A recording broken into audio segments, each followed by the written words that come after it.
ఈ రోజే డౌన్లోడ్ చేయండి, మీ ఫేవరెట్ షోస్ చూడండి.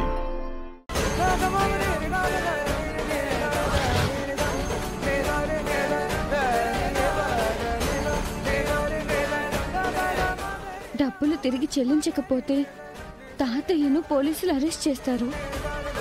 అలా జరిగితే గనక నానమ్మ తట్టుకోలేదు. ఆ డబ్బు ఎక్కడుందో, ఎవరి దగ్గరుందో నాకు తెలిసేలా చెయ్యి.